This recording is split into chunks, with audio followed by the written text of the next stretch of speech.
Brightly beams our Father's mercy from his lighthouse evermore. But to us he gives the keeping of the lights along the shore.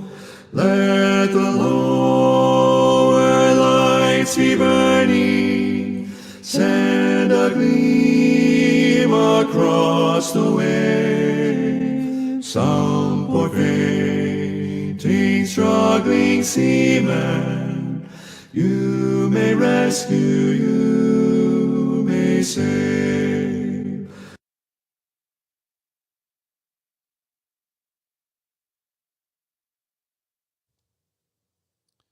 Jesus tells us to let our light shine before men in Matthew 5 and verse 16. And one of the ways we do that is by our example and what we do. And so that we can let the lower lights be burning. It's been entrusted to us as Christians. Are you a Christian? I hope so. If not, do you want to know more about it? Let us know. Say it with me. Psalm 118, verse 24. This is the day the Lord has made. We will rejoice and be glad in it. Remember Hebrews 3 and verse 13, but exhort one another daily while it's called today, lest any of you be hardened through the deceitfulness of sin. We're engaged in a series of studies right now about doing right. I hope you're interested in doing right. I wouldn't think you'd be listening to a discussion like this unless you were. But the thing is, even for those of us who are interested in doing right, sometimes we can delude ourselves into thinking there is a excuse for doing wrong at times, or excuse ourselves from doing the right thing. So last time we talked about doing right, whether anyone sees us or not. And today we want to talk about doing right regardless of what everybody else is doing, regardless of what everybody else is saying, regardless of what the public opinion is about a particular thing. And that all goes back to, what does God say about it? You know, if God says a thing is right, it's right. If God says a thing is wrong, it's wrong all the time. It doesn't matter what excuses or you know, what we would call circumstances that that prevail, that would nullify the norm. None of that matters. If God says it's wrong, it's always wrong. If God says it's right, it's always right. If I, as a parent, if I'm warning my kids, don't do that just because everyone's doing it, and that's my only motivation, well, that falls way short. But I do need to be warning them that just because everyone's doing it doesn't make it right. What does God say about it? A lot of times we may be willing to admit that the thing is wrong, at least in principle, but we all of a sudden rationalize it because there are so many people who are involved in it. It has become so prevalent that we think it is now insignificant. Our language would be such a thing. When I was growing up, even very minor slang terms were not allowed in my house. The things that I hear people saying today, Christians saying today, were not allowed in my house. And I'm not saying that those things are necessarily right or wrong. I'm saying that my parents certainly erred on the side of caution. They didn't want to get anywhere close to slang language that could be misconstrued as taking the Lord's name in vain or saying things that were disrespectful or profane. And those things now I hear regularly. Watching things on TV or videos or going to the movies. When I was young, there were things that, were just bordering on shady, and people would avoid those because they just got too close. Now, Christians are making excuses. Well, I hear that kind of language everywhere. It doesn't affect me. I see that kind of thing all the time. It doesn't affect me. Well, the fact is, it does affect us, whether we want to admit it or not. And I've even done some experiments with, especially with my teenage classes through the years, to show that even when we don't know things are affecting us, they do. And if you're interested in some of those experiments, I'll be glad to share that with you. But, we can't think that things are just trivial because so many people are involved in it. I can remember when I was working in various jobs in the past, punching a clock. And I've had people that would call me and say, hey, I'm going to be a few minutes late to work. Can you punch my time clock card for me? Now, a lot of people were doing that. Does that make it right? What that time card clock says is, I was here, present, and working at 8 a.m. And what reality is, I didn't get there till 8:10 or 8:15. And my employer paid me for that time that I slept in or got caught in traffic or whatever. That's stealing. Now, we might like to think, well, that's not really like walking in a holdup with a gun, but it's stealing. If you were the employer, you would certainly consider that stealing. And yet we rationalize things like that. I've heard people talk about taking towels from motel rooms, or I used to be around a lot of people that were in the trucking business, and heard some people that were involved in trucking, say, well, there's no way for me to do this legally and make a living. I have to fudge a little bit on my logs or whatever, to be able to make a living. And so they excuse behavior that they readily admit is wrong. And they say, all the truck drivers know that. And I'm not trying to talk bad about truck drivers. In fact, that has become less and less of a thing now with what the government is requiring in electronic logs, and it's much more difficult to do that. But it's not just there. It's everywhere. People copy books illegally. They copy copyrighted music illegally, copy computer software. And a lot of times the excuse that we make is, well, so many people are doing it. It's become accepted. It's just a trivial thing.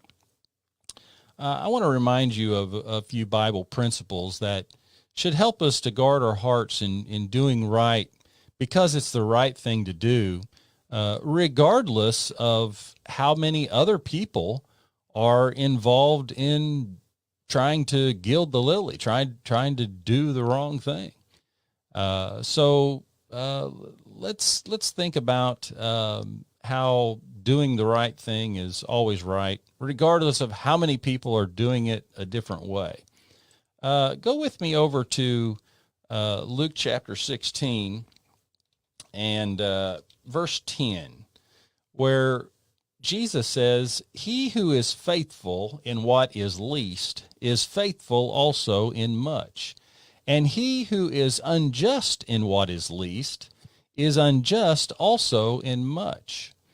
Now, that becomes a very prevalent and important teaching for us. And the reason that is because it affects so many areas of our life. Now, that teaching, that saying by Jesus is right on the heels of his parable, the unjust steward. And I would say that's a difficult parable. There are things in there that take me a long time to work out. But there's an overall easy message there, that we're supposed to do the right thing. And part of the summation and the climax of that parable is if you try to fudge on the little things, what you consider little things, then all that shows is a heart that's willing to do what's wrong at times, and you'll do it in the big things too. So there are no, trivial things that we should think it's okay just because public opinion says it's all right. A couple other passages I want you to think about with me. Over in Exodus chapter 23, where God is speaking through Moses and telling Moses to teach the people this law, what's just. And he says in Exodus 23, "You shall not circulate a false report. Do not put your hand with the wicked to be an unrighteous witness. You shall not follow a crowd to do evil, nor shall you testify in a dispute so as to turn aside after many to pervert justice." Now, there's two words there in verse 2 I want you to think about. You shall not follow a crowd. A crowd is not one or two, is it? A crowd is a lot. And here a lot of people are doing evil, but God says don't follow them. He says don't testify in a dispute so as to turn aside after many to pervert justice. There are many that are doing it, but God says you don't do it. It doesn't matter how many people are doing it. You don't do it. So the majority public opinion didn't make a thing right, and it doesn't make a thing right now. You remember Jesus teaching about this on the paths of life. Matthew 7 and verse 13, "Enter by the narrow gate, for wide is the gate and broad is the way that leads to destruction, and there are many who go in by it, because narrow is the gate and difficult is the way which leads to life, and there are few who find it." Now, there's a lot of people going in the wide gate, the broad way. There's a lot of people, but it leads to destruction. Do you want to end up in destruction? Do you want to be destroyed? Many people are going that way. Doesn't make it right, does it? Doesn't make it a destination that we want. Now, one other passage I want to remind you of before we end this particular segment. It comes from Numbers chapters 13 and 14, where you might remember that spies were sent into the promised land. And these spies returned. They wanted a report before they went in to take the promised land. And so 12 spies were sent out. Okay, remember that number. 12 spies, one from each of the tribes of Israel, sent out to spy out the land. And as they return, it says in Numbers 13 and verse 25, they returned from spying out the land after 40 days. They departed and came back to Moses and Aaron and all the congregation of the children of Israel in the wilderness of Paran at Kadesh. They brought back word to them and to all the congregation and showed them the fruit of the land. Now, twice in verse 26, it says all the congregation, and then it also says all of them. So, we're talking about the majority. We're talking about everyone here. And so these spies showed them the fruit of the land that was just incredible. They brought back, but they also tell them about the fact that they saw giants there. They saw fortified cities. And what they said in verse 31 is, "We are not able to go up against the people, for they are stronger than we." And the result, as chapter 14 starts, is all the congregation lifted up their voices and cried, and the people wept that night. And verse 2, "And all the children of Israel complained against Moses and Aaron, and the whole congregation said to them, 'If only we had died in the land of Egypt, or if only we had died in this wilderness.'" And then if you'll notice in verse 4, "So they," that is all the congregation, "said to one another, 'Let us select a leader and return to Egypt.'" All the congregation, that is the majority. But now in verse 6, Joshua, the son of Nun, and Caleb, the son of Jephunneh, who were among those who had spied out the land, tore their clothes, and they spoke, 2 people out of an entire congregation that may have been millions. They spoke to all the congregation of the children of Israel, saying, "The land we passed through to spy out is an exceedingly good land. If the Lord delights in us, then he will bring us into the land and give it to us a land which flows with milk and honey. They didn't go the way that the majority went. They didn't even go the way that the majority of the spies went. They are 2/12. They are 1/6 of the spies that were sent out. They are a small minority, but they went the right way. You see, it's never right to go the way of the majority. It may be the easy way, but it's never right to go that way if that way is wrong. Right's always right. Wrong's always wrong. It doesn't matter how many people are on which side. It's just right and wrong. Hope these things will help us throughout the day today. There'll be some decisions that come up. Maybe a lot of folks will say, hey, everybody does it. But maybe we can now stop and say, what does the Lord say about it? I don't care how many people do it. All I want to know is, what does the Lord say about it? Hey, thanks for thinking about these things. I hope that they'll be of some value to you. If you want to talk more about them, if you agree or disagree, or you have things you want to discuss more, or thoughts about topics for the future, leave a comment, whether it's here on Facebook or YouTube. Use Messenger or use the comment section on YouTube. Send an email to me or to the church, and we'll be glad to talk to you at length about those things and any other things, spiritual things that you would like to talk about. We would like to make ourselves available to you. Hey, until next time, if the Lord allows us to live and he gives us another opportunity, I hope that you all have a great day and you do the right thing, no matter how many people are doing the wrong thing. Trim your feeble lamp, my brother. Some poor sailor tempest tossed, trying now to make the harbor, in the darkness may be lost.